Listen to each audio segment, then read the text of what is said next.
What's up, guys? Welcome to another episode over here at Story Homes. I'm Alex DeGurgis. My name is Matin Gadakci. We're gonna talk about how we got into this industry, kind of what that route has been and the journey that we've been through pretty much alongside of each other since the start. Yeah, you've had a little bit of a head start before me, but you are definitely a heavy hitter in this Southern California market. So I joined a little late, but I saw where you were and I came up right next to you and made sure my seat was right up next to yours to catch up. So now we're sitting together at the table, huh? Yeah. Let's dive in, man. Right. You started when? What year? I started January 2016. Okay. And how was the market then what was the market like then? And then what was like the hottest market for you? And what do you think about like right now? Man, I think I've kind of been through it all at this point. Looking back at it, getting into real estate in 2016, I didn't have any real estate experience. I know we kind of all joke about this, but this was my first real job. Yeah. So it took me a little bit longer to grasp what was really going on, but I don't think that back in 2016 it was very wholesaler friendly as it is today. Like, I think it's becoming more of a trend. For sure. Even investors are now exploring wholesaling and understanding that maybe it's not best to always risk your money on these projects and just markets, right? Yeah, I mean, they're making TV shows about wholesaling. Oh, man. So, no, and they're killing it, you know? Like, yeah. You know, the guys that are kind of on the ground and they have a vast network and they're able to buy and sell and play multiple hats, they're making a lot of money. You've been very good at doing that, right? Contracting properties, finding investors along the years. You kind of, in our business, you almost start veering to one side of the ball, if you will. And you've always been very good at, you know, playing both sides, keeping your investors close and being able to buy from sellers and agents, other wholesalers. But going back to your question, sorry for the tangent. Yeah, it started off, and I would say it was a pretty even like buyer and sellers market. There was not like an over eagerness for sellers to buy.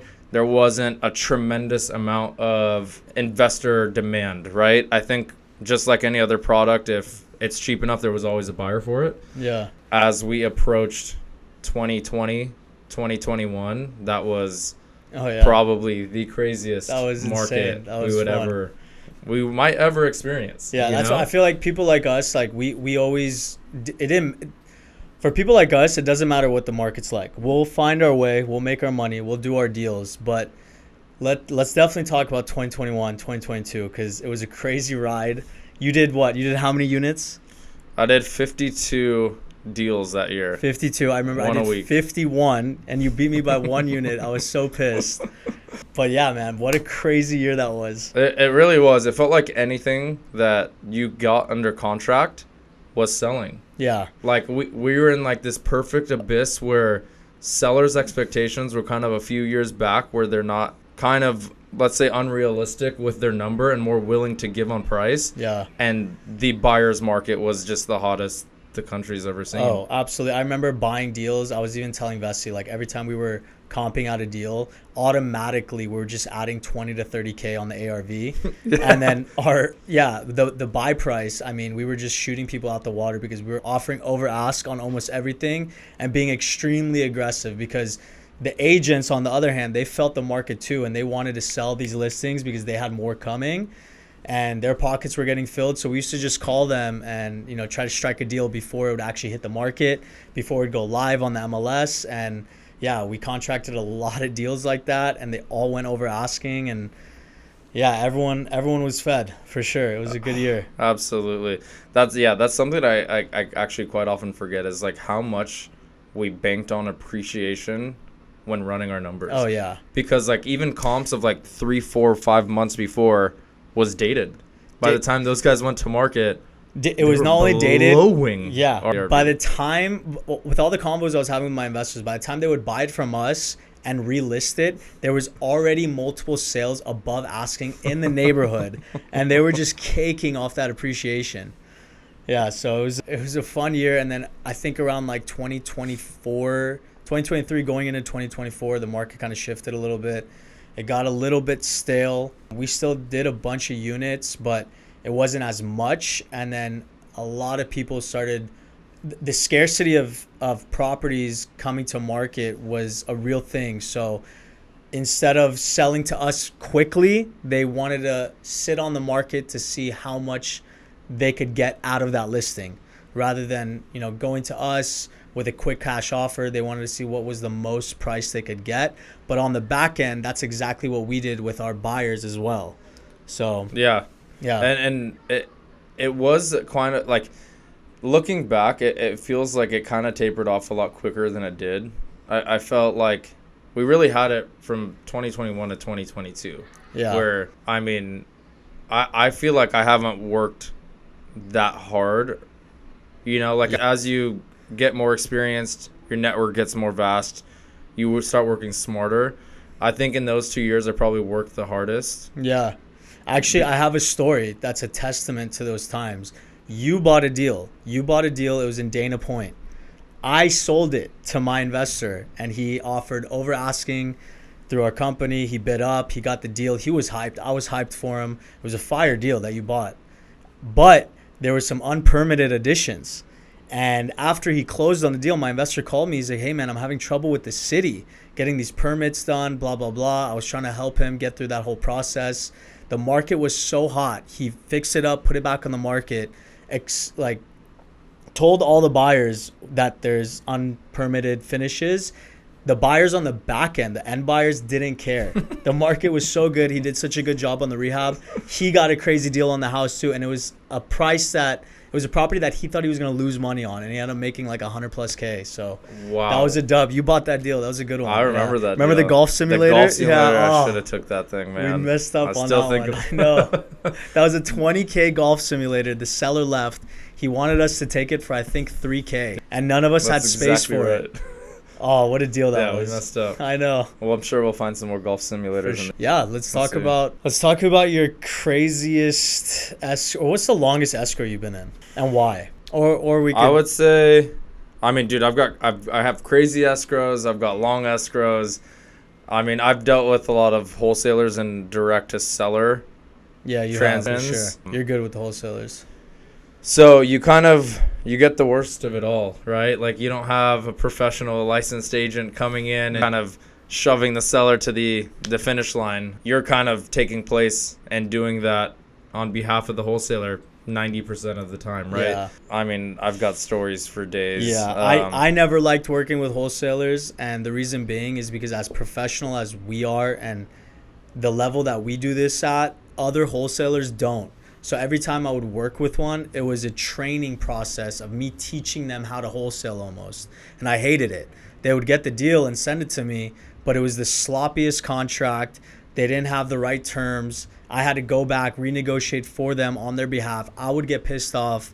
And I didn't like working with wholesalers. You did a lot of deals with wholesalers.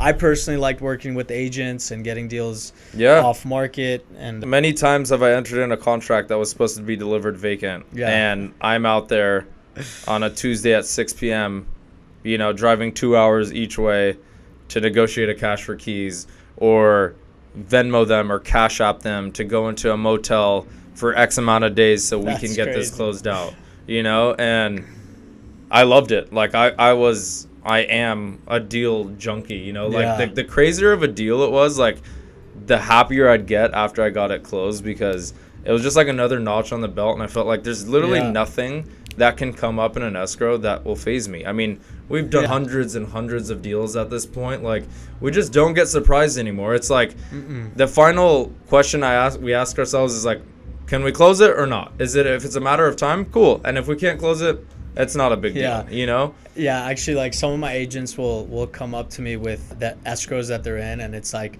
it's the biggest obstacle for them, and then they'll bring it to me and, like, be super frustrated, super confused on how to go about this situation. And then when they bring it to me, I just laugh. I just laugh because it's a situation I've been in before. I know we can handle it. I know that we'll overcome it. And they're like, why are you laughing? This is a serious matter. I'm like, don't worry. We'll figure it out. We have good people on our back. So escrow, title, they'll figure it out. Yeah, and I think along the journey, besides like the ability to make lifelong friends along the way, making money with those friends, multiple vacations, so many memories along the way, more to be made, I think is kind of the biggest thing for me too. Like, we've done a bunch of deals, and it's also caused us to grow up, a lot. Big time. And putting the people around you, like surrounding yourself with the right people, was everything. Like, and it's always being said around, but like internally, externally, outside of work, we're kind of blessed with the right people around us that kind of just ripped that potential out of us, that we knew we had it, but we needed some guidance to get there, right? We needed some sort of structure to push through and get to where we are today. We're running multiple teams. Yeah. Successful brokerage. Absolutely. I mean, we were the type, I know you were, because you're my friend and I've seen the way you work, but we were the type of people that, like, I liked hanging out with you guys, because when we would hang out and then you would get a deal, I'd get pissed that I didn't get a deal. I wouldn't like go cry and say that this isn't working for me. I would figure out a way to get a deal so I could compete with you. And through that competition, made a lot of money. We went on a lot of vacations. We grew closer together. And I think that's why nowadays when I'm hiring a lot of agents, the interview process is very strict for me. Like, absolutely. I make sure I dial in on the exact type of agent, the archetype of the person I want to work for my team, because ultimately they're going to be in my inner circle. They're going to be technically family. I'm going to see them a lot more than I will sometimes my personal family, just based off the time that we spend in the office. So I'm going to teach them how to make a lot of money, and I want them to be wise with that money, like we are now. I mean, the type of things, and how to go through getting, like, and that's kind of the things that we're here for now, right? So we can shorten that learning curve, personally and professionally. And I couldn't agree with you more when it comes to the hiring process, right? Like, our office, our teams, the culture, the houses, the culture, like, it's an ecosystem, right? It's a living, breathing organism that needs to be taken care of 24/7, right? Yeah. And it takes one thing that is not supposed to be in that ecosystem to mess it all up. Yeah, right? One bad fruit that'll cause damage to the whole crowd, for sure. And it's something that we've seen in the past, and that we're gonna work tirelessly to make sure that it doesn't happen again. We're not always 100% right, but the shots that we take now are super calculated. Again, like, I won't hire just anyone. They have to be the right fit. Someone that could, lean on you for advice, or an agent on your team that could lean on me for advice. And we lead them the right way. The training process is tedious but super, intense, and they come out with a gang of knowledge, for sure. Yeah. And it's good coming out to these meetups too, man. We've been running these meetups once a month, every month, and they've been growing radically. It's been good to see all of our agents kind of out here and getting investors out here, agents, other wholesalers, even from competing firms. And, they're really interested in what we have going on over here. Yeah, that's one thing I think that we're doing well. And we love working with other wholesalers. So before Story Homes, the notion was that wholesale brokerages don't like to work with other wholesale brokerages. And I think we're slowly breaking that barrier, that wall, yeah. Like, we want other wholesale brokerages to come here. We could work together. I mean, the last meetup we had multiple different, quote unquote competitors, but deals have came to fruition from those different entities. And absolutely. It's the best way we can all grow together. I mean, it's a big industry, but it's also small. You're going to know these people for almost the rest of your life if you're going to do this for the rest of your life. And I think it just comes down to, like, that abundance mentality, right? Big time. We also just have so much confidence in ourselves and know that we're going to make it, that we don't kind of sweat the small stuff, Not at all, no. Yeah. Wherever there's a deal to be had, we're going to do it. If it's going to feed some of our agents, if it's going to pump some blood into our circulation, like, we're going to do it. Yeah. No, yeah, I think we're doing it the right way. It was the way we envisioned wholesale real estate be. Absolutely. When we both started. We saw flaws in the past, and I think we're correcting them. And, our agents are loving it. So that's a good testament to that, too. Lost my mic over here. Should we wrap up? Yeah, dude. What I'll do, like now doing this is the first one I've done. Yeah. I like it's easy to flow, but almost to like stop, like okay, you guys got that, and then kind of cut in, and be like, all right, what's the next topic, and we know what to lead into. Exactly. Well, this is and the way I could cut it. It's gonna be edited like thoroughly because there's a lot of fluff that you could, like a lot of our pauses you could cut out. Yeah. You know. Yeah. Right. Yeah. Okay. Good. Yeah. Just don't expect it like the next day. Oh, I'm not expecting anytime soon, dude. If you never air this, I'm not mad at it. I think that was good though. I think it was fine. Yeah. There was like a lot of times we would start a question and then we would just totally weave off to a different. I didn't even answer the first question. I know. I wrote. That's such a loaded question. I know. How'd you start the market 2025? I didn't know where to take it, dude. I didn't know where to take it. It was good though. Okay, what do you got? Let's see if we can answer like some short bangers. Yeah. So. I'd rather be in here than out here. Yeah. Acquisition agents. What type of situations do you usually see when a homeowner needs to sell quickly? And can you walk me through how you've helped a homeowner sell without listing on the MLS? This is to attract sellers. Okay. What was the first one again? Sorry. What types of situations do you usually see when a homeowner needs to sell quickly? And then that's like one of the solutions you Okay. provide. Those are like quick segments that you can post on Instagram. Okay. Yeah, I mean, I can get the second one if you want the first one. What was the first one again? What types do you usually see when a homeowner needs to sell quickly? Yeah, types of situations when a homeowner. I have to ask you. Ask it. Go. Cut. So yeah, take 4. Matin, so what type of situation? All right. So Matin, typically when you're buying from homeowners, what types of situations are you typically running into as the reasons why they're selling their home off market to, let's say, somebody like you? Yeah, so the situations that I've been in, and I have a good story for one of them, but typically what I see, they're sellers that don't live in California. They inherited the property through their parents or whatever, and unfortunately sometimes their parents have passed away and they got the property and it was always a rental, so they don't know what to do with it. That's where they call us, and then we could, help them with that transaction as much as we can.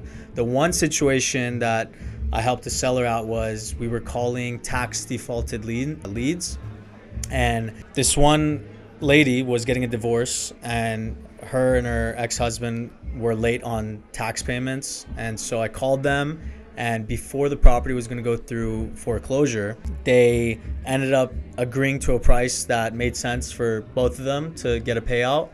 And we went in, we gave them the offer, we got the deal under contract, and we ended up selling it to one of our investors that was out in Anaheim. I think Vessi sold that deal. But yeah, those are typically the situations I run into.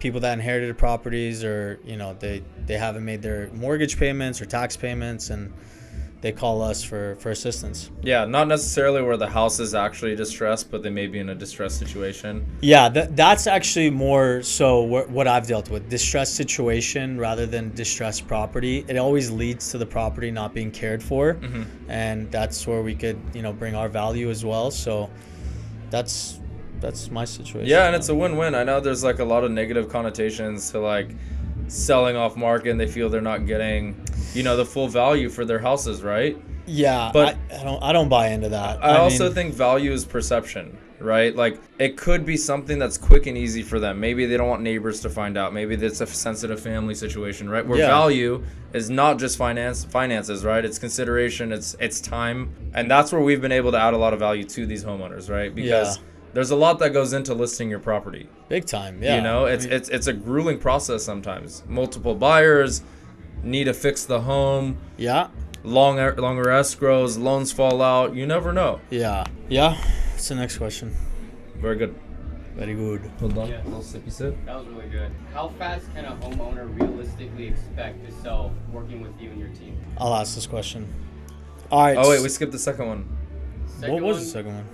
Can you walk me? It seemed like you touched on it with the off-market comment. Oh, okay. Can you walk me through how you've helped a homeowner sell without listing on the MLS? Okay. Yeah. I mean, we can. Yeah. If anything, like all we're adding is like no commissions, really. Yeah. That's like a specific story. Okay, we can go to the third one. Okay. So, all right. How fast can a homeowner realistically expect to sell working with you and your team? Yeah, I got it.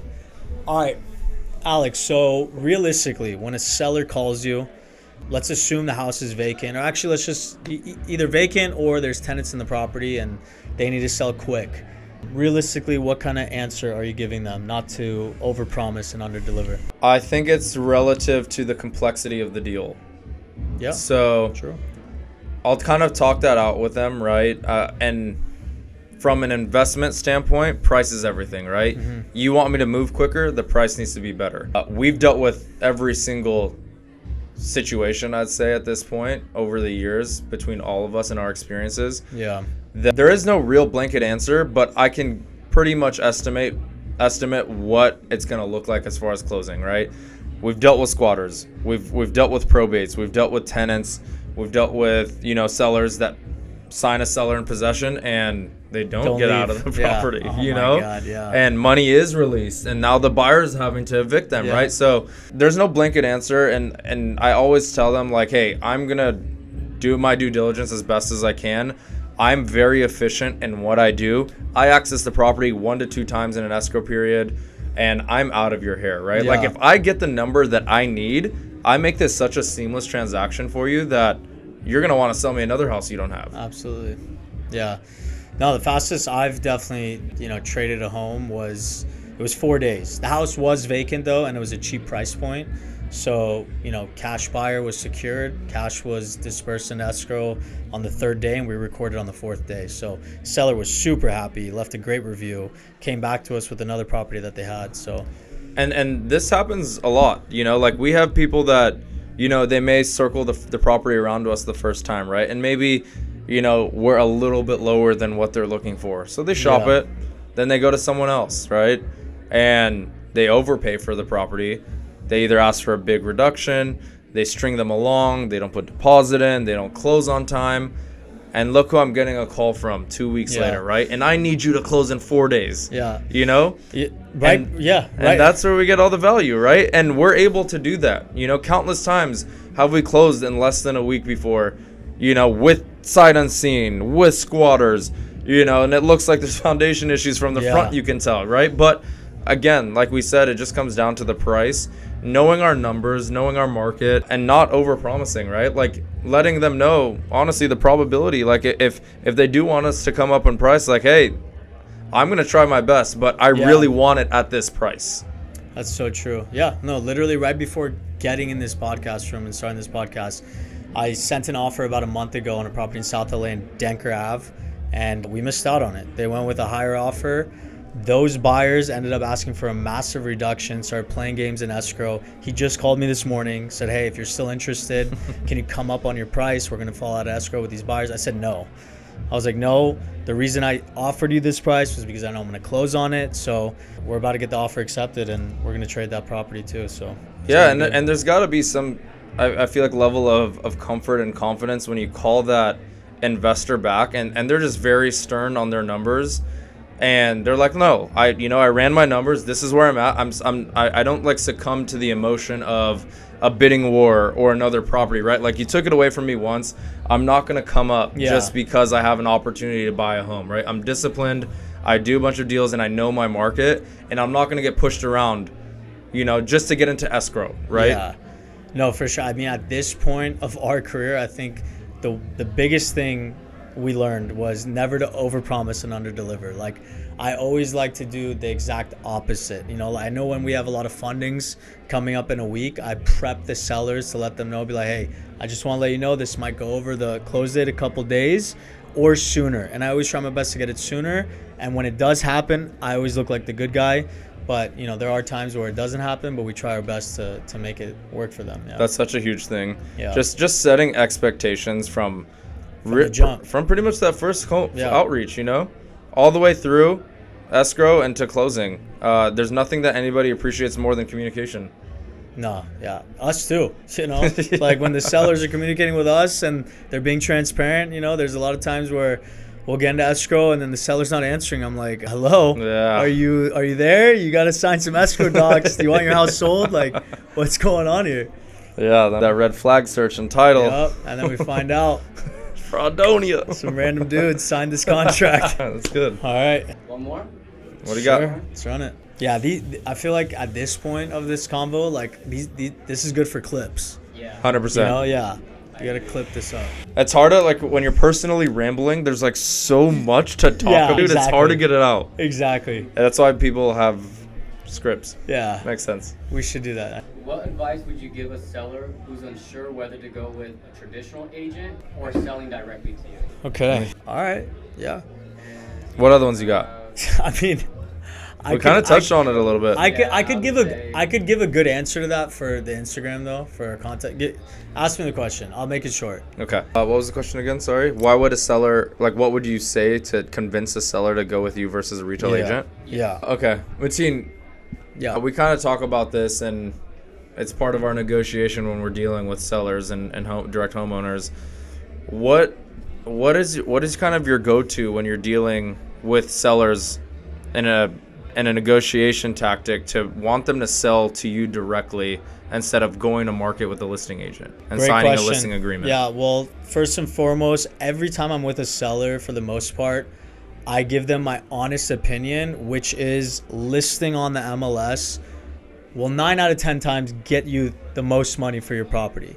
But again, the sellers that I'm usually dealing with are people that are defaulting on their taxes or mortgage, or they're inheriting the property out of state. So I give them the raw truth. If they do want the most for their property, they're probably going to need to do some touch-ups to the home. Find a realtor, because I'm not going to list it for them. I tell them to find a realtor. You're going to have to put it on the market. You're going to have to pay commissions. There's going to be fees, escrow fees, title fees. That's going to be the seller's responsibility. Or the option with me is there's no fees, there's no commissions. The price I give you is the out-the-door price. That's the price I'm going to pay for the property. And if you own it outright, that's the cash amount that's going to hit your bank account once we close. So, I mean, that's huge. And depending on the county, those transfer taxes, they will eat up a lot of your profits, right? And on top of that, the commissions that they're paying, you know, even with the change with the NAR and the buyer's agent commission, it's still coming out of the seller's pocket, right? No matter how you look at it, either they're offering a little bit less, the buyer's paying them the commission, or they're offering more and the seller's paying the commission, right? On both sides.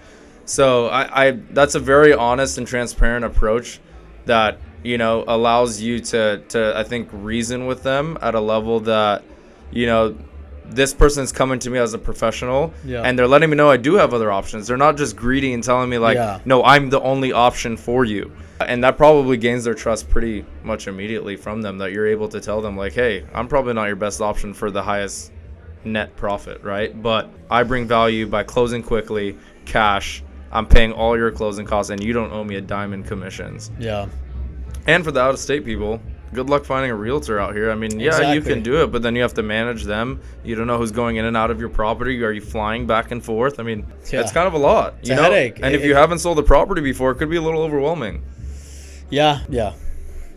That's good. That's good. This one, I think, is good for the investors, and then like kind of also showing like authority that you guys know what we're talking about. Okay. What's the biggest mistakes you see newbies make on their first flip? All right. Hold on, let me gather on this. Well, let's dial into one. Is this a rehab perspective? Is this? What do you think? Well, yeah, because like when they just cut corners on the rehab, or they get raped by the contractors. Well, that's the thing. It could either be cutting corners on the rehab or going crazy on the rehab. That eats into their profit. There's a number of different answers. That could be one way, or not buying at the right price, right? Like maybe they're dealing with an agent or other different wholesalers that don't provide good comps for the property, and you know, they're pulling comps from different zip codes or, you know, different cities. Or an emotional buy. Maybe it's close to their home or somewhere they grew up and they want to buy a house there. Yeah, I mean, I've had wholesalers send me deals and their comps are in literally different cities, like cross county lines. And I'm like, okay. What are you talking about? Is it again? You got to say it all over. What's the biggest mistakes you see newbies make on their first flip? Okay. So, Matin, what? Jesus Christ. What answer should I don't know, because I think I said the last 3 questions I've asked you. Should I go with the rehab though? I mean, dude, you can start. I would say like, hey, there's a few things that pop into my mind. One being first is the rehab, and then going into the other things like with the comps and stuff. Okay. Because it's also taking a shot at agents not being good at their job. Yeah. When do that. What do you see as like one of the biggest mistakes rookie investors make? Yeah. Yeah, we get a lot of new investors that come and buy from us, but also a lot of savvy investors. But from what I've seen throughout the years, I think it's the biggest one that can come to mind is rehab. And it can go either way. Either they're cutting corners on their rehab, which shoots them in the foot, or they're going crazy on their rehab and making it a spec home. For a fix and flip, I think you have to find the middle between the two, find the balance, and make it a very nice looking home, but finding a good contractor that's not gonna screw you over on the rehab costs, and also do a good job, and then list it at a right price. A lot of newbie investors, they get excited when the rehab is done and they think their property is worth more than what the comps are selling for, so they overshoot on their list price. And in my opinion, I've always told buyers that you want to list it a little bit under what the comps are selling for, so you can almost guarantee a sale, money in your pocket, if not offers over asking. But that's the biggest one. And then them receiving properties and not underwriting them correctly. I mean, I know a lot of buyers that's huge. It's huge. I mean, they'll buy a house. You know, I've had investors buy homes from our competitors, and they'll come to me and ask me what I think about the property after they close, and they'll show me the comps that the competitors sent them. They're in different zip codes. They're in different cities completely. And I'm like, why did you buy this? And they're like, oh, well, they showed this ARV. This is the comp. I'm like, this is not a comp. One, it's the comp is from 2 years ago. Yikes. 2 years ago. Whenever we comp deals, I mean, what we teach our agents, it's, 6 months to a year max, within a half mile to a mile radius max, within our zip code 100%. And those things all play a big role in the value of the home once it's rehabbed. So absolutely. Couldn't have said it better myself.